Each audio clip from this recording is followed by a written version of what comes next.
오늘 우리 함께 오늘부터 이 대림절 말씀 시리즈로 나아가게 됩니다. 임마누엘로 저희가 하나님이 우리와 함께 하신다라는 이 소망을 붙들면서 나아갈 때 오늘 첫 번째 임재하시는 소망이라는 주제를 가지고서 여러분과 함께 하나님의 말씀 나누기로 합니다. 여러분 대감절 혹은 이 대림절에 대해서 아실 것입니다. 예수님의 성탄 전 4주를 우리가 기간을 두고서 예수님의 다시 오심, 예수님의 오심을 기뻐하고 다시 오심을 고대하는 절기가 바로 이 대림절입니다. 그 중에서 오늘은 우리가 특별히 이 이사야의 말씀을 가지고서 하나님께서 어떻게 우리 가운데 오셨는가, 그분께서 우리 가운데 오신 것은 어떤 의미인지에 대해서 함께 나누도록 하겠습니다. 머독 맥도날드라는 목사님이 계십니다. 이 분이 어떤 분이냐면요, 스코틀랜드에서 한 작은 교회를 이제 봉사하고 계셨던 우리 목사님이신데 마침 그때 세계 2차 대전이 발발하게 됩니다. 그래서 이분이 어떻게 하시냐면 영국군의 이 군종 장교로 자원을 하게 되고 공수부대에 입대를 하게 되십니다. 그래서 군 복무를 하던 중에 전쟁 중에 이 독일의 군대에 사로잡혀요. 그래서 전쟁포로 수용소로 수감이 됩니다. 그리고 그곳에서 이 고문과 극한 환경을 견디면서 몸과 마음이 지쳐가기 시작해요. 굉장히 힘들어하고 있는데, 근데 거기서 함께 수용소에 갇혔던 동료 중에 전기 기술자가 있었던 것입니다. 그래서 그 전기 기술자가 밤에 몰래 이 라디오를 조립합니다. 라디오를 조립해가지고 영국 BBC 이 방송을 듣고 있는데, 그날 새벽에 이 목사님을 그 전기 기술자를 막 깨우더니 귀에다가 이렇게 조용하게 속삭였답니다. 뭐라고 속삭였냐면 Hey, they've come. 이봐, 그들이 오고 있어. 이렇게 얘기했답니다. 그들이 왔다는 것이 무슨 말이냐면은 기다리고 기다리던 연합군이 드디어 노르망디를 지나서 작전에 성공해서 상륙했다는 이야기를 듣게 된 것입니다. 그들이 왔다. 이 소식을 듣는 순간에 거기 있는 포로들이 와 하고 함성을 질렀다고 합니다. 그 중에 몇 사람은 그 어둠 속에서 막 춤을 추면서 기뻐했고, 잠옷을 입고 밖에 뛰쳐나가서 막 소리 지르고 그들이 왔다라고 외쳤던 포로들도 있었습니다. 내용을 모르는 이 독일 군들은 그들을 제지시키려고 했지만 여전히 그들을 제지시킬 수 없었죠. 그 기쁨을 그들이 결코 이길 수 없었습니다. 포로들의 상황은 바뀐 것이 하나도 없습니다. 똑같아요. 철조망은 여전히 높았고 벽은 여전히 견고하였고 포로들을 향한 이 독일군들의 총부리는 거두어지지 않았습니다. 여전히 자신들은 포로입니다. 근데 여러분, 아이젠하워가 연합군을 이끌고 이미 이 땅에 상륙했다. 보이진 않지만 그들이 우리를 위해서 여기까지 전진해 오고 있다라는 소식을 안 이 포로들은 이미 이전과는 다른 사람이 된 것입니다. 독일군이 무섭지 않습니다. 얼굴에는 미소가 생기고 마음은 기쁨으로 들뜨고 또 생에 대한 용기와 담대함이 그들 가운데 생겨나고 미래에 대한 확실한 보증이 그들의 마음 가운데 들어오게 된 것입니다. 이 맥도날드 목사님이요, 나중에 이 경험을 떠올리면서 이 크리스마스의 의미에 대해서 이렇게 설교하였습니다. 여러분, 크리스마스는 무엇입니까? 바로 원수들이 점령하고 있는 이 땅에 하나님께서 직접 상륙하신 사건입니다. 하나님이 사람이 되어 우리 가운데 오셔서 내가 너와 함께 한다는 그 사실을 눈으로 보게 하시고 손으로 만지게 하시고 느끼게 해주신 그 사건이 바로 크리스마스입니다. 그러므로 우리가 아무리 괴롭고 힘들더라도 크리스마스는 우리에게 형언할 수 없는 그 기쁨과 감동을 주는 사건입니다. 이분이 이렇게 설교하셨다는 것이죠. 그래요, 여러분, 우리 가운데 분쟁과 전쟁 같은 삶, 또 흉흉한 소식들, 또 도무지 이해되지 않고 답답한 상황들이 우리 가운데 있어요. 우리에게 뿐만 아니라 오늘 본문의 메시지에도 그 배경 가운데 우리에게 주어졌다는 사실입니다. 이 어둠과 혼세와 이 난세를 뚫고 갈 수 있는 유일한 길이 무엇인가에 대해서 오늘 말씀은 우리 가운데 제시해 주고 있습니다. 그래서 오늘 본문의 시작이 어떻게 되느냐, 2절 말씀인데요. 이렇게 말씀하세요. 흑암에 행하던 백성이 큰 빛을 보고, 여러분 이게 배경입니다. 흑암에 행하던 백성, 또 사망의 그늘질 땅에 거주하던 자에게 빛이 비추었다. 여러분, 흑암과 사망 가운데 놓여 있습니다. 그런데 이 소망의 메시지가 그들에게 비추어졌다라고 이야기를 합니다. 그래서 오늘 이 말씀은 이 대강절, 여전히 악이 포위하고 있고 고통과 슬픔이 점령한 것 같은 이 땅 가운데 살아가고 있는 우리에게 우리 주님께서 과연 어떤 분으로 이 땅 가운데 상륙하셨는지에 대해서 우리가 함께 살펴보기 원합니다. 오늘 우리에게 주신 분의 이름이 오늘 말씀 6절에 등장하는데요. 우리 함께 6절 말씀 같이 한번 읽어보도록 하시겠습니다. 시작. 이는 한 아기가 우리에게 낳고 한 아들을 우리에게 주신 바 되었는데 그 어깨에는 정사를 메었고 그 이름은 기묘자라 모사라 전능하신 하나님이라 영존하시는 아버지라 평강의 왕이라 할 것임이라. 아멘. 먼저 그 이름을, 임재하신 분의 이름을 우리 가운데 뭐라고 말씀하고 있습니까? 그의 이름은 기묘자라 모사라. 기묘자라 모사라. 여러분, 이게 우리 한국말에는 이게 기묘자, 모사 두 명사로 표현되어 있죠. 기묘자고 모사입니다. 근데 여러분, 이게 사실은 많은 여지를 가지고 있는 히브리어입니다. 그래서 이것을 많은 영어 번역들은요 어떻게 표현하냐면 저 기묘자를 형용사로 표현합니다. 그래서 우리가 지금 보고 있는 이 ESV 성경에도 뭐라고 되어 있죠? Shall be called Wonderful Counselor. 그는 뭐라고 해요? 기묘하신 모사다. 그는 놀라우신 인도자다라고 이야기하고 있다는 것입니다. 여러분, 우리가 힘들고 어렵고 답답하고 도무지 어떻게 해야 될지 내가 판단이 서지 않을 때 우리 가운데 오신 분이 누구십니까? Wonderful Counselor. 우리 가운데 기묘하신 인도자가 오셨다라고 말씀하고 있다는 것입니다. 우리는요 많은 경우에 있어서 어떤 문제를 해결함에 있어서 자꾸만 그 문제를 해결하기 위해서 수학같이 생각할 때가 너무 많아요. 어떤 공식을 딱 대입하면 그 문제가 딱 풀릴 것이다 라고 생각하고 그렇게 조언할 때가 많다는 것이죠. 근데 여러분, 사실은 우리의 문제가 그렇게 간단하게 풀려가던가요? 내가 이렇게 했더니 되고, 그러니까 당신도 그렇게 하면 될 거야, 여러분, 이런 조언을 해주면 사실 그렇게 쉽게 되지가 않죠. 왜죠? 왜냐하면 나와 저 사람의 상황이 다르기 때문이죠. 또 이 방식이 저 사람에게 맞을 수 있지만 나에게는 맞지 않을 수도 있어요. 그런 상황들이 너무나도 많기 때문이죠. 근데 여러분, 그렇게 상황이 어렵고 힘든 그 흑암의 계절을 지나는 우리에게 오신 그 첫 번째 이름이 무엇이냐? 그는 Wonderful Counselor다. 그는 우리에게 딱 맞추어진, 우리에게 너무나도 적합한, 우리 한 사람 한 사람을 분명히 알고 계시며 그냥 하나의 공식을 딱 던져주는 분이 아니라 우리의 모든 상황을 통찰하시는 그분이 바로 우리 구주 예수님이라는 것을 우리 가운데 말씀하고 있다는 사실입니다. 우리의 상황이 마치 어떻게 일이 일어날 것인 것을 깜짝 놀랄 정도로 정확하게 하시고 찾아오시고 상담하시고 인도하시는 분. 여러분, 우리는요 정말로 우리 앞날에 대해서 조언과 또 인도함을 받아야 되겠다라는 생각을 받을 때가 참 많지 않습니까? 저도 그래요. 도무지 이 문제는 어떻게 해결해야 될까? 나의 앞날을 하나님께서 어떻게 인도하실까?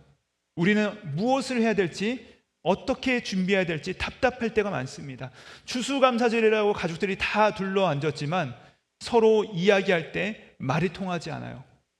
서로를 이해하지 못하는 그런 상황들이 펼쳐지곤 하죠.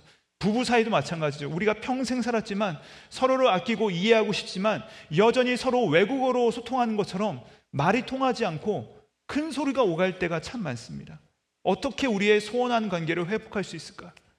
또 그 외에도 경제적인 문제나 또 심정적인 문제나 자녀에 대한 고민과 또 건강에 대한 염려들, 정말로 우리 가운데 수많은 문제들이 영역 많은 것들이 우리 가운데 있을 때 우리는 그 문제들을 해결할 수 있는 적절한 상담자가 필요합니다. 어찌할 바 모르는 그 막막함에, 어쩌면 더 이상 포기하고 싶고 더 이상 꺼내어 보고도 싶지 않은 그 상황에서 우리 주님께서 이 대림절에 그 예수 그리스도의 오심을 다시 고대하는 이 시절에 우리 가운데 첫 번째 주시는 메시지는 무엇이냐? Wonderful Counselor. 내가 너와 만나겠다. 내가 너와 1대1로 만나서 너의 문제를 정확하게 알고 있는 내가 너의 그 문제를 해결하겠다. 내가 너를 인도해 내겠다라고 말씀하신다는 사실입니다. 사랑하는 여러분, 바라고 소망하기는 우리 그 주님께 나아가시길 바랍니다. 저와 여러분이 그 완벽하신 우리 가운데 통치자 되시고 우리를 인도하시는 그분께 우리가 나아가야 돼요. 그래서 우리를 어렵게 만들고 힘들게 만드는 이 문제를 해결해 주시는 그분을 만나시기를 우리 구주 예수님의 이름으로 축복드립니다. 두 번째로 우리 가운데 오신 그 이름이 무엇입니까? 그는 전능하신 하나님이시라. 전능하신 하나님이시라. 전능하신 하나님, 뭐 당연한 말이죠. 우리 하나님이 전능하시지 뭐 그러면 어떻습니까? 우리 하나님 불가능함이 없으시고 전지전능하신 하나님이시다. 근데 여러분, 이 전능하신 하나님이시다 이 부분을 제가 이거를 어떤 의미가 있을까 해석하기 위해서 어떤 주석가의 책을 참고하다가 그분이 이렇게 써놨어요. 우리 하나님은 뭐든지 다 하실 수 있는 전능하신 하나님이 맞지만 근데 그분의 전능하심이 드러나는 성품은 이것이 잘 표현하는 그 캐릭터가 무엇이냐? 바로 영웅적인 하나님이시다 이렇게 표현했어요.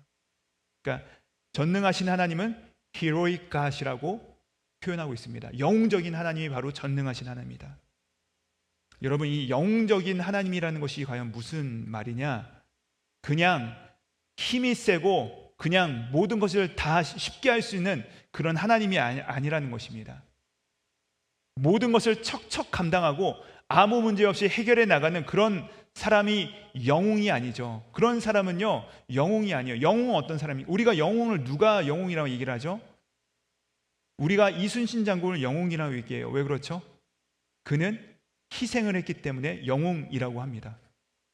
여러분, 희생을 거쳐야 영웅이 되는 것입니다. 그 놀라운 일을 이루기 위해서 자기가 먼저 앞장을 서야 되고 권한을 내려놓을 줄 알아야 되고 낮아지고 희생할 때 그를 우리는 영웅이다라고 부른다는 것이죠. 그래서 여러분, 하나님이 이루신 전능하심은 영웅적인 전능함입니다. 그분은 쉽게 우리 가운데 전능하심을 드러내지 않으셨습니다. 왜 이렇게 해석하는가? 오늘 본문이 힌트를 주는데 우리 4절 말씀 같이 한번 읽어보도록 하겠습니다. 4절입니다. 시작. 이는 그들이 무겁게 맨 멍에와 그들의 어깨의 채찍과 그 압제자의 막대기를 주께서 꺾으시되 미디안의 날과 같이 하셨음이니이다. 우리를 어렵게 만드는 흑암과 우리를 괴롭게 만드는 그 사망의 그림자, 우리의 그 상황들, 우리의 그 압제들을 하나님께서 나무 막대기를 꺾어버리듯이 꺾으시겠다라고 약속을 하시면서 그 전능하신 힘이 어떻게 표현되고 있습니까? 주께서 꺾으시되 어떤 날과 같이? 미디안의 날과 같이 하셨습니다 라고 말씀하고 있습니다. 여러분, 이게 무슨 말일까요? 미디안의 날. 이 미디안의 날은요, 여러분 잘 아시는 사건에서 등장하는 날입니다. 바로 기드온과 300용사 이야기인 것이죠. 여러분, 이스라엘이 미디안과 싸울 때 미디안이 몇 명이 쳐들어왔냐? 13만 5천 명이 이스라엘을 쳐들어옵니다. 근데 그들과 숫자적으로 우위를 절대 점할 수 없는 숫자가 이스라엘 군대 가운데 모이게 되죠. 근데 여러분, 이 사사기 7장에서 정말 비교가 되지 않는 숫자가 이스라엘 군대로 모이는데 하나님께서 뭐라 명령하시죠? 이제는 다 모였으니까 더 열심히 모아서 미디안과 싸우러 나아가자라고 하나님께서 말씀하지 않으시죠? 뭐라 말씀하시죠? 하나님께서 갑자기 명령하십니다. 두려운 사람들은 전쟁에 참여하지 말아라. 집으로 가라라고 합니다. 이때 전쟁에서 집으로 돌아간 사람이 무려 2만 2천 명이 돌아갔다라고 기록되어 있습니다. 아니 여러분, 한 사람이 아쉬운 상황인데 2만 2천 명을 돌려보내라고 하십니다. 그래가지고 남은 숫자 1만 명이 남았어요. 그런데 하나님께서 또 뭐라고 하십니까? 이제는 싸우려고 하는데 하나님께서 하시는 말씀, 그 10,000명도 너무 많다라고 말씀하시죠. 그러면서 어떻게 하세요? 가서 물을 먹이래요. 시냇가에 가서 물을 먹이라고 하는데 두 종류의 모습으로 물을 마시는 모습이 등장합니다. 여러분 아시다시피 한 무리는 군인답게 멋지게 딱 무릎을 꿇고 이 시내의 물을 손으로 떠서 딱 마십니다. 근데 또 다른 그룹들이 있습니다. 그들은 어떻게 물을 마시죠? 약간 권위가 떨어지는 모습으로 그들이 어떻게 해요? 얼굴을 물에 쳐박고 개처럼 그것을 핥아서 마십니다. 자, 여러분, 이제 정예의 부대를 만들어서 미디안 군대와 싸워야 돼요. 일당 100 아니면 일당 1000으로 그들과 싸워서 이겨야 되는 군대가 바로 이 이스라엘 군대입니다. 여러분 같으면 그 군대 중에서 누구를 뽑기시겠습니까? 군인답게 멋지게 무릎 꿇고 이 손으로 떠서 주의를 사주 경계하면서 마신 군인들을 군대로 뽑아서 나아가야 되지 않겠습니까? 근데 여러분 어떻게 됩니까? 하나님의 생각은 달랐어요. 왜 무릎을 꿇고 마신 사람을 뽑냐면요, 하나님께서 이 개처럼 핥아먹은 이 300명을 뽑으시는데 왜 그 이유가 무엇이냐면은 이쪽이 이 손으로 움켜서 먹은 사람이 9,700명, 숫자가 많고 무릎을 꿇고 마신 사람이 300명, 숫자가 적기 때문에 이 적게 마신 사람을 뽑은 것입니다. 그러니까 어떻게 마시냐가 포인트가 아니라 하나님께서는 9,700명이 아니라 300명, 적은 숫자를 뽑기 위해서 그들을 선택해라 라고 말씀하셨다는 것입니다. 여러분, 하나님께서 왜 이렇게 하셨을까요? 바로 그 이유는요, 사사기 7장 2절에서 그분께서 이렇게 말씀하세요. 이는 이스라엘이 나를 거슬러 스스로 자랑하기를 내 손이 나를 구원하였다 할까 함이니라. 정확하게 300명만 뽑은 이유가 이들이 나가 싸웠을 때 야 역시 숫자가 강하구나, 야 역시 사람이 많고 볼 일이야, 숫자가 장땡이야, 우리의 실력으로서 전쟁을 이겼어 라고 말하지, 스스로 생각하지 못하게 하려고, 그들의 입술로서 자랑하지 못하게 하려고, 다 모였어도 전쟁을 할 수도 없는 정말 300명밖에 안 되는 너무나도 초라한 숫자로서 이 전쟁의 승리가 너에게 달린 것이 아니라 하나님께 달렸다는 것을 우리에게 알게 하시려고 300명, 그들에게 300명만 이끌고 나가 전쟁하라 하신 날이 바로 이 미디안의 날이라는 것입니다. 여러분, 근데요, 이 미디안의 날이 바로 우리 가운데 주신 성탄의 메시지라는 것이에요. 정말 말이 안 되는 것이죠. 여러분, 이 땅의 흑암의 권세, 이 사망의 권세, 이것을 나무 꺾듯이 꺾기 위해서 우리 구주 예수 그리스도께서 이 땅 가운데 오셨을 때 어떻게 오십니까? 그분께서 천군 천사 천마를 다 이끌고서 당당하게 10만 군대, 아니 20만 대군을 이끌고서 이 땅 가운데 갑옷을 입고 큰 칼을 차고 왕으로서 위엄차게 이 땅 가운데 오신 것이 크리스마스가 아니라 정말 초라하게, 정말 보잘것없이, 좋게 말하니까 구유지, 저는 예전에 구유라고 하니까 어렸을 때는 야 좋은 아이 침대인 줄 알았어요. 근데 그게 아니라 구유가 무엇이죠? 말 밥통에 짐승이 밥을 먹는, 정말 흙과 진흙과 침이 뒤섞여서 냄새나는 그 마구간에서 아무런 대책이 없는 이 연약한 아이의 모습으로 예수께서 오신 것이 바로 이 크리스마스의 메시지라는 것입니다. 이렇게 유약한 모습으로 오셔서 우리의 구원을 이루시고 이렇게 연약한 모습으로 오셨지만 바로 이 모습으로 우리를 이 흑암과 사망의 권세 가운데서 이것을 꿰뚫고 승리하신 분이 바로 우리 구주 예수 그리스도시라는 사실이죠. 사랑하는 여러분, 그렇습니다. 사도 바울은요, 이 복음을 너무나도 기뻐하고 즐거워했어요. 그래서요, 이 복음이 어떤 설득력이 있거나 아주 논리적이기 때문에 그가 기뻐하거나 즐거워했던 것이 아니고요, 오히려 이 복음이요, 십자가의 도가 어리석은 자들에게 있어서는 이 세상 사람들에게 있어서 어리석고 걸림돌이었습니다. 그래서 그가 고린도전서 1장 22절에 23절 보면은 유대인들은 표적을 구하고 이방인들은 지혜를 구하지만 우리는 십자가에 못 박힌 그리스도를 전하니 이것은 유대인에게는 거리끼는 것이요 이방인에게는 미련한 것이다 라고 이야기를 합니다. 당연하죠, 여러분. 연약함의 극치가 무엇이죠? 바로 십자가이기 때문에 그렇습니다. 가장 낮아짐의 모습이 바로 이 십자가인 것이죠. 그러나 가장 낮고 연약한 모습으로 우리를 구원하셨다는 것입니다. 우리의 구원을 이루신 것이 바로 그 모습 가운데 오셨다는 것이죠. 그것이 바로 십자가의 복음이라는 사실입니다. 오늘 말씀에 그 주님께서 그 어깨에는 정사를 매셨다라고 말씀하세요. 한 아이가 우리에게 낳고 한 아들을 우리에게 주신 바 되었는데 그 어깨에는 정사를 메었다라고 말씀하십니다. 근데 여러분, 이 정사가 영어로 government입니다. government. 정부. 그러니까 정부를 어깨에 매신 것이죠. 근데 여러분, 어떤 정부가 과연 우리를 통치합니까? 힘으로, 권세로, 능력으로, 위임된 권력으로 이 땅을 다스리는 것이 정부 아니겠습니까? 그런데 예수님께서 당신의 권세를 드러내는 그 어깨에 정사를 메었는데, 이 정사가 무엇이냐? 이 세상은 힘과 자신의 위용을 가지고서 그 어깨에 맨다면 우리 주님은 그 어깨에 십자가를 메셨다는 것입니다. 그분은 십자가를 메시고 골고다 위를 오르셨다는 것이죠. 그런데 바로 그 십자가로 다스리시고, 그 십자가로 통치하시고, 그 십자가로 우리를 구원하시고, 이제는 그 십자가를 붙들고 그 십자가만을 사랑하도록 우리 가운데 오셨다는 것입니다. 여러분, 바로 이것이 바로 이 대림절에 우리가 들어야 될 메시지인 것이죠.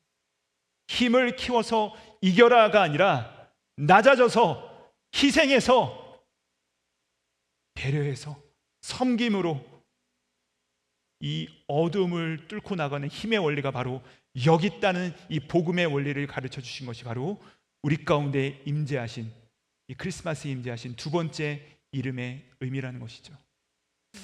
여러분, 그렇게 생각하니까 실은 우리 가운데 연약함이 얼마나 하나님의 능력을 경험하는 위대한 통로가 되는지 모릅니다. 사도 바울의 고백처럼요, 그가 뭐라고 고백해요? 나는 나의 강함을 자랑하는 것이 아니라 나의 연약함을 자랑합니다. 왜요? 내가 약할 때 하나님의 강하심이, 하나님의 위대하심이 드러나기 때문이다.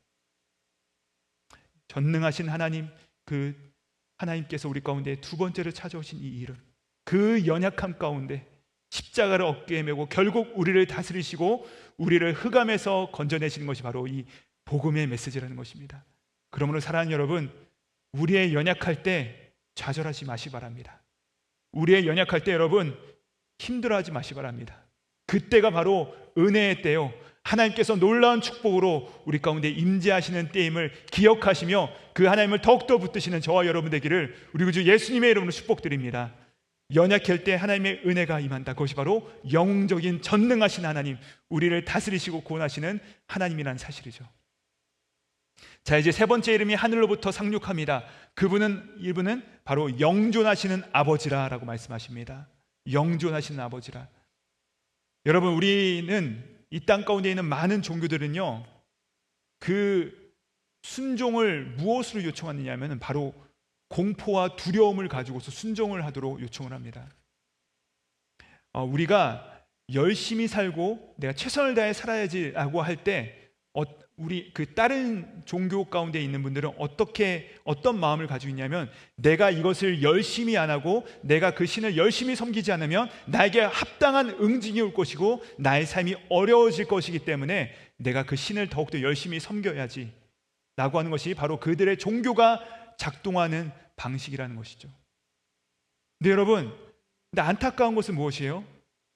때로는 그런 종교 방식이 우리의 신앙에도 적용될 때가 있다는 것이에요. 마치 우리는 하나님에 대해서 어떻게 생각하냐면, 내가 신앙생활 제대로 안 하면 하나님께서 나를 응징하실 것이고 처벌하실 것이고 나에게 번개를 내리실 것이고 나의 가정을 무너뜨릴 것이고 나에게 어려움을 내리실 것이다 라고 생각하는 것이 바로 우리의 모습으로 발견될 때가 너무나 많다는 것이죠. 하나님을 섬긴다는 우리가. 여러분, 근데 그러한 열심은요, 우리를 더 큰 은혜로 이끄는 것이 아니라 우리를 더 큰 공포로 이끌게 됩니다. 그래서 결국에 그 공포에 못 이겨서 우리는 하나님을 섬기는 그런 자들이 될 수밖에 없다는 것이죠. 근데 여러분, 우리 하나님께서 어떤 분이십니까? 이렇게 팔짱을 딱 끼고서 너 얼마나 잘하나 보자. 내가 보고 있어. 이렇게 보고 있다가 잘못하면 콱 내리시고 이런 분이십니까? 근데 그분은 오늘 그런 분으로 우리 가운데 오시지 않으셨다라고 말씀하십니다. 뭐라 말씀하세요? 영존하시는 아버지라. 아버지라. He's our everlasting Father. 이 시즌에 오시는 그 예수 그리스도, 삼위일체 그 성자 하나님이 바로 우리의 아버지시다라고 말씀하고 있다는 사실입니다. 여러분, 이 말은요, 우리가 절대적으로 입양이 필요한 존재라는 것을 밝혀줍니다. 저와 여러분은요, 혼자 살아가는 존재들이 아니라 반드시 누군가의 입양이 필요한 존재예요. 하나님이요, 우리를 당신의 자녀로 삼아 주시겠다라고 말씀하시는 것입니다. 우리가 본래 어떤 자들이에요? 우리는 성경에서 말씀하시기를 본질상 진노의 자녀라 라고 말씀하십니다. 이 말은요, 우리가 아무리 노력을 해도 여러분 노력을 할 수가 없어요. 가만히 있어도 우리는요, 진노의 자녀로부터 벗어날 수가 없어요. 우리는 세상의 자녀이고 악한 권세에 잡혀있는 자들이다, 성경은 말씀하십니다. 그래서 성경은 우리의 아비가 누구라 해요? 사탄이다, 마귀다 라고 말씀하신다는 것이죠. 여러분, 이 말 듣기 싫으셔도 어쩔 수 없습니다. 성경이 분명히 우리 가운데 드러내고 있는 진실이라는 것입니다. 마귀가 우리의 아비요 본질상 진노의 자녀다. 그것이 바로 저와 여러분의 본질이라는 것이죠. 근데 여러분, 우리가 그런 상황에서 소망과 희망을 발견하려면 우리가 어떻게 해야 됩니까? 하나님의 가족으로 입양이 돼야 됩니다. 그래서 그분을 아버지라 부를 수 있어야 돼요. 하나님을 아버지라 부를 수 있는 그 입양되었다는 필요성이 우리 가운데 필요하다는 것입니다. 그래서 그 입양의 과정에서 성령의 역사를 이렇게 말씀하시죠. 성령님의 별명, 우리가 지난주에 그 로마서 8장을 암송하면서 무엇이라고 고백했습니까? 성령님의 별명이 있어요. 그분은 양자의 영, The Spirit of Adoption 이라고 말씀하십니다. 성령님이 왜 양자의 영입니까? 그분이요, 우리를 하나님을 아빠 아버지라고, 본질상 진노의 자녀요, 마귀가 아비이기 때문에 우리는 이제 신분을 바꿔야 되는데 그 성령님께서 우리의 신분을 바꾸어서 그 하나님을 아빠 아버지라 부를 수 있도록 우리를 입양하시는 일을 하시기 때문에 우리는 그 성령님을 양자의 영이라고 부르는 것입니다. 그런 의미에서 우리에겐 아버지가 필요하다는 것이에요. 여러분, 우리에겐 아버지가 필요해요. 세상 종교는 절대자, 세상 종교는 신을 얘기하지만 우리는 아버지가 필요하다는 것입니다. 우리가 저 맨하탄에 나가보시면요, 길거리에 이 추운 겨울날 노숙하는 분들이 참 많으십니다. 근데 그 노숙하는 분들 중에 만약에 노숙하는데 한 아이가 노숙을 하고 있는 것이에요. 구걸하고 있는 것이 보는 것입니다. 그럼 여러분 어떻게 하시겠습니까? 당연히 측은지심이 들기 때문에 그 아이에게 뭔가 먹을 것을 주고 싶고 뭔가 입을 것을 주고 싶은 것이 바로 우리의 마음일 것입니다. 근데 여러분, 우리가 주지만 과연 그에게 충만하게 다 줄 수가 있습니까? 그게 풍족하게 모든 것을 다 채워줄 수가 있습니까? 과연 한 번의 동량으로 이 아이의 미래를 바꿔놓을 수가 있겠습니까? 없죠. 그럴 수 없습니다. 여러분, 어떻게 해야 되겠습니까? 과연 어떻게 해야지 이 아이에게 희망이 생기겠습니까? 이 아이를 살려내는 방법은 유일하게 딱 하나입니다. 어느 한 따뜻한 가정이 그 아이를 당신의 아들로 입양하는 거예요. 집으로 데려가는 것입니다. 더 이상 노숙자로 살지 않도록 데려가는 것이에요. 그래서 그 아들로, 그의 딸로 입양해서 한 가정에서 사는 것입니다. 그 아이가 자신을 데려간 사람을 아버지라고 부르는 것. 밥을 잘 먹여주는 아저씨가 아니라 아버지라고 불러주는 것, 이것이 바로 그 아이에게 생명이 된다는 것이죠. 사랑하는 여러분, 우리가 하나님을 어떻게 생각하십니까? 저와 여러분이 하나님을 부를 때 우리 가운데 떠오르는 이미지는 무엇입니까? 내가 배고플 때 적선하듯이 나에게 무엇인가를 주는 그런 하나님. 하나님, 나 이거 필요합니다. 그러면 하나님께서 내 말 잘 들으니까 옛다 하고서 딱 주고, 이거 필요해? 더 잘해봐. 딱 주고. 여러분, 근데 우리 하나님은 그런 분이 아니시다라고 말씀하고 있다는 것입니다. 여러분, 그것은 신앙생활이 아닙니다. 그것은 종교생활이 신앙생활이 아니에요. 그 하나님을 뭐라고 말씀하십니까? 그분은 영존하시는 아버지시라. 아버지시다. 그분은 우리를 완벽하게 온전하게 채워주시기 위하여서 우리의 아버지가 되시고 우리를 입양하시는 분이시다. 그래서 예수님께서 제자들에게 기도를 가르쳐 주실 때 뭐라고 가르쳐 주세요? 너희는 이렇게 기도하라. 오 절대적인 신이시여, 오 위대하신 왕이시여. 이렇게 하지 않고 뭐라고 기도하라 말씀하시죠? 너희는 이렇게 기도하라. 하늘에 계신 우리 아버지시여. 여러분, 아버지, 우리에게는 이 진정한 필요를 채워주실 수 있는 아버지가 필요하다는 것입니다. 한 사람도 예외가 없습니다. 아버지가 필요해요. 근데 여러분, 이 땅에 우리와 같은 육신을 입고 오신 그분이 누구시냐? 그 철저하게 연약한 가장 비참한 모습으로, 아이의 모습으로 이 땅 가운데 오신 분이 누구시냐? 우리의 아버지시다. 우리의 절망적인 상태를 온전하게 채우실 수 있는 아버지시다.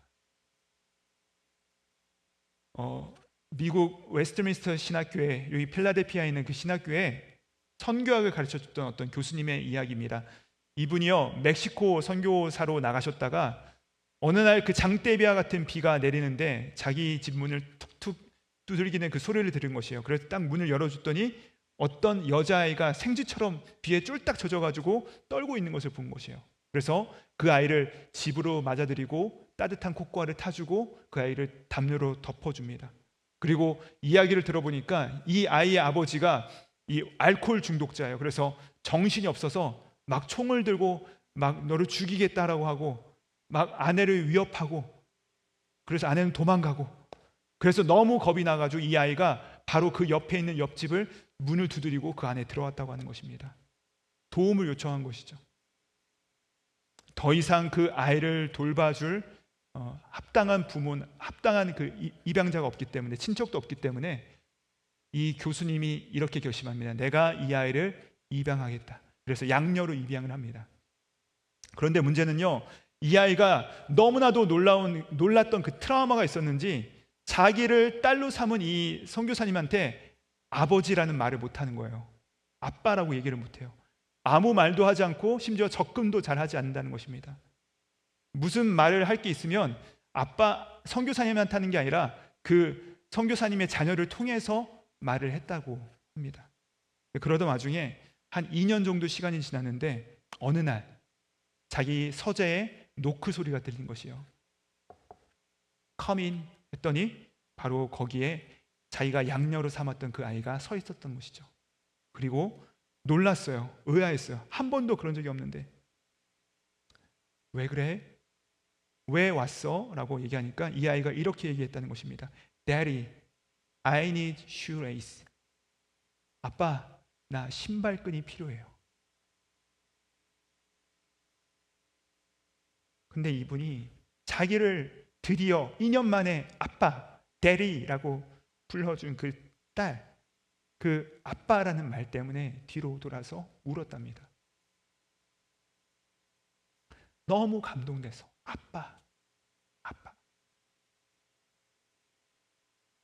여러분, 우리가 믿는 하나님이 무서운 신이 아니라 우리가 아빠라고 부를 수 있는 하나님이라는 사실이죠. 그렇죠, 여러분? 여러분이 믿는 하나님이 누구십니까? 내가 잘못하면 벌 주고 무섭게 하고 윽박지르고 그런 하나님이십니까? 아니면 우리가 이미 구해야 될 것을 다 아시지만 우리가 그분을 아빠라고 부르면서 나올 때 그것을 너무나도 기뻐하시면서 우리 가운데 풍성함으로 함께 하시는 분이 우리 하나님이라는 사실입니다. 그분이 바로 저와 여러분의 하나님. 여러분, 우리가 신발끈을 요청하지 않아도 아빠 하면 그분께서 다 아세요. 그래서 그 하나님을 아버지라고 우리가 부를 수 있다는 것이 바로 우리 가운데 오신 세 번째 이름, 영존하시는 아버지라, 이 은혜가 있다는 것이죠. 자, 이제 마지막으로 네 번째 우리에게 오신 이름이 무엇입니까? 그는 평강의 왕이다. 평강의 왕이라. 여러분, 우리가 크리스마스 성탄절 카드를 사면요, 거기에 가장 많이 적혀져 있는 단어가 있습니다. 바로 평화입니다. 평화. peace죠. 그렇죠? 평화요. 근데 여러분, 가장 많이 이야기되는 단어임에도 불구하고 평화, 근데 이것처럼 진부한 말도 없습니다. 이것처럼 공허한 말도 없어요. 뭐 저는 가본 적 없지만 우리가 술집에 가면은 그 건배할 때 손을 이렇게 잔을 높이 들고서 위하여 이러고서 마신다고 하죠. 모르겠어요. 저는 해본 적이 없거든요. 여러분 왜 이렇게 얼굴이 다들 아신다는 것처럼. 근데 이렇게 잔을 들고서 위하여 이렇게 하는데 위하여 하다가 더 위할 게 없으면 뭘 위하죠? 세계 평화를 위하여. 안 해보셨어요? 모르세요? 네, 그렇다고 한답니다. 여러분, 할 건배사가 없어서 부르짖는 게 세계 평화. 그러니까 그만큼 공허하고 아무 의미가 없고 아무 능력이 없는 것이 바로 이 세계 평화라는 것이죠. 왜 그런지 아세요? 우리는요, 한 번도 평화를 경험해 본 적이 없는 사람들이기 때문에 그렇습니다. 우리의 삶은 한 번도 평화를 경험해 본 적이 없어요. 크리스마스는 분명히 평화를 상징함에도 불구하고 실제로 그 의미가, 그 말이 너무나도 진부한 이유는 우리 삶 가운데 평화가 결여되어 있기 때문입니다. 실제로 그래요. 여러분, 지금 세상은요 평화가 없습니다. 러시아와 우크라이나 보십시오. 여러분, 나라와 영토를 가지고서 지금 미사일과 드론을 날려보내면서 서로를 죽이고 쏘는 것이 현재 상황입니다. 중동은 어떻습니까? 이스라엘과 팔레스타인이 이 사이에 평화가 있어 본 적이 없습니다. 정말 끊임없이 싸웁니다. 잠시 협정을 해도 금방 깨고 마는 것이 바로 이 평화라는 것이죠. 우리는 이것을 너무나도 많이 봐왔고 너무나도 지겹게 봐왔습니다. 그래서 더 이상 평화 협정한다고 하면 믿질 않습니다. 그들만의 이야기입니까? 우리 한민족, 우리가 갖고 있는 어려움은 무엇입니까? 휴전한 지 벌써 70년이 넘었는데 불구하고 이제 좀 서로 손을 내밀고 악수하고 또 함께 하나 되었으면 좋을 것 같은데 그 평화가 안 되고 깨어지고 서로 여전히 반복하고 서로 미워하는 것. 그렇기 때문에 이 세상에서는 진정한 평화를 찾기 너무나도 어렵다는 것입니다. 사랑하는 여러분, 진정한 평화는 그렇기 때문에 밖에서 이루어지는 것이 아니라 어떤 정치인들이 힘을 써서 능력을 발휘해서 사인을 해서 이루어지는 것이 아니라 실질적으로 성경에서 말씀하신 진정한 평화는 어떻게 오는 것이냐 하면은 바로 우리 안에 오는 것입니다. 우리 안에. 계약서로 사인해서 오는 것이 아니라 우리 안에 오는 것이라고 말씀하십니다. 영국의 사상가인 G.K. 체스턴에게 어떤 기자가 와서 물었답니다. 이 세상의 문제가 무엇입니까? 그러자 그가 이렇게 얘기해요. 이 세상의 문제를 해결할 수 있는 방법은 무엇입니까? 그러자 이 체스턴이 이렇게 얘기합니다. 그가 부패한 정치인, 전쟁, 가난, 길거리 범죄 때문이다라고 이야기하지 않고 그가 뭐라고 하냐면 세상의 문제는 무엇 때문이냐라고 할 때 이렇게 얘기합니다. 바로 나 때문입니다. 여러분, 그렇죠. 바로 내 마음대로 하려고 하고 내 뜻대로 주장하려고 하는 이 이기적인 죄성, 바로 나의 이 죄성을 말하고 있는 것이죠. 나만을 위하는 것, 나뿐만 잘 되면 된다는 것, 내 중심적으로 모든 것을 생각하고 행동하고 판단하고 나만 잘 되면 된다. 이 죄 때문에 우리는 하나님과 우리 사이에 그 평화가 깨어지고 하나님으로부터 멀리 떠나서 전쟁을 일삼는 자들이 된 것 아니겠습니까? 이미 하나님과 원수예요. 그래서 우리는 누구와도 싸울 수밖에 없다는 것입니다. 아무리 외교술이 탁월하고 화술이 뛰어나고 아무리 우리가 서로 그 문제를 해결하기 위해서 노력을 한다 할지라도 해결이 되지 않습니다. 평화가 임하지 않는다는 것이죠. 왜요? 우리 안에 무엇이 없어서? 평화가 없기 때문입니다. 평화가 없어요. 그런데 여러분, 주님께서 그 평화의 왕으로 오셔서 하나님과 원수된 우리를 죄로 말미암아 지극히 자기 중심적으로 살아가는 우리에게 오셔서 우리의 그 죄를 대신 십자가에서 담당하심으로 하나님과 우리를 화평케 하시고 그 관계를 회복시켜 주셨다는 사실이죠. 그래서 우리 주님께서 평화의 왕으로 오셨다라고 말씀하시는 것입니다.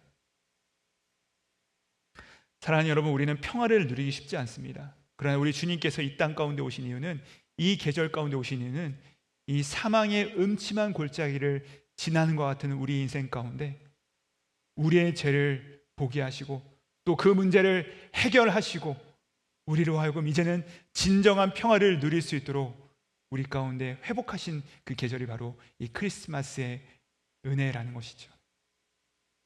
여러분, 사랑하는 여러분, 우리가 이것을 기억하시기 바랍니다. 이 어두운 세상의 유일한 소망은 오직 예수 그리스도십니다. 우리가 아는 것 같은데 우리가 자꾸 까먹는 것이죠. 내 힘이 먼저 발동될 때가 많고, 내 지혜와 나의 힘과 나의 돈이 먼저 주머니에서 나올 때가 많아요. 그러나 여러분, 우리의 문제를 해결할 수 있는 분은 예수 그리스도십니다. 우리의 반목을 해결할 수 있는 분은 예수 그리스도십니다. 말씀을 마무리하며 크리스마스 시즌 이 땅에 상륙하시는 그 이름을 정리합니다. 첫 번째 이름, 놀라운 인도자, 기묘자라 모사라. 어두운 세상에 우리 구주 예수 그리스도만이 우리의 참된 지혜자이심을 기억하시길 바랍니다. 두 번째 이름, 전능자 하나님이라. 우리를 죄로부터 구원하신 그 전능자 하나님을 말씀하고 있습니다. 세 번째 이름, 그 하나님은 바로 영존하시는 아버지시다. 우리의 아버지시다라 말씀하시면서 하나님께서 우리를 입양하신 그 사랑을 드러내고 있습니다. 마지막으로 그분의 이름은 무엇입니까? 평강의 왕이라. 우리를 모든 죄에서 씻겨주실 평화의 왕이시다 말씀하십니다. 사랑하는 여러분, 우리 주님께서 요한복음 14장의 말씀처럼 우리를 고아와 같이 내버려 두지 않겠다라고 말씀하셨습니다. 우리에게 반드시 다시 오실 것이다라고 약속하셨습니다. 우리 주님께서 그 주님을 갈망하는 우리에게 다시 한번 그 소망을 깨닫게 하시고 그 은혜로서 우리 가운데 임재하실 줄 믿습니다. 그 주님만이 우리의 유일한 소망이시오, 우리 가운데 참된 선물로 이 시즌 가운데 오셨다는 것이죠. 사랑하는 여러분, 우리의 심령에 이 대림절 시기를 지난 우리 가운데 임재하신 그 놀라우신 소망을 다시 한번 회복하는 저와 여러분 되기를 우리 구주 예수님의 이름으로 축복드립니다. 그 계절뿐만 아니라 우리의 남은 인생 가운데 이 은혜가 필요하지 않겠습니까? 우리 인생 가운데 임재하사 승리의 이름으로 인하여서 우리의 기쁨이 회복되어지고 다시 한번 그 이름을 붙잡고 다시 오시고 반드시 승리하시고 완성하실 그분을 고대하시면서 오늘도 그 예수님 안에서 승리하며 기쁨을 누리시는 저와 여러분 되기를 우리 구주 예수 그리스도 이름으로 축복드립니다. 기도하시겠습니다. 하나님 아버지, 우리의 기묘자요 모사인 탁월한 상담가 되어주셔서 감사합니다. 나만 알고 있는 고민을 이제 주님 앞에 열어놓기 원합니다. 답답해서 그냥 지나갔던 문제들, 주님의 지혜가 필요했던 문제들, 주님 이제는 이것들을 주님 앞에 내려놓습니다. 주님이 찾아와 주시고 능력 되어주시고 구원자 되어주실 뿐 아니라 우리를 총체적으로 만나 해결하기 위해서 우리의 아버지로 우리의 입양해 주신 그 하나님께 감사드립니다. 이 대림절의 시절에 우리가 진정한 평강, 죄 용서받고 우리 하나님 앞에서 이 평화를 누리는 우리 모두가 되게 하여 주시옵소서. 감사드리며 우리 구주 예수 그리스도 이름 받들어 기도드립니다. 아멘.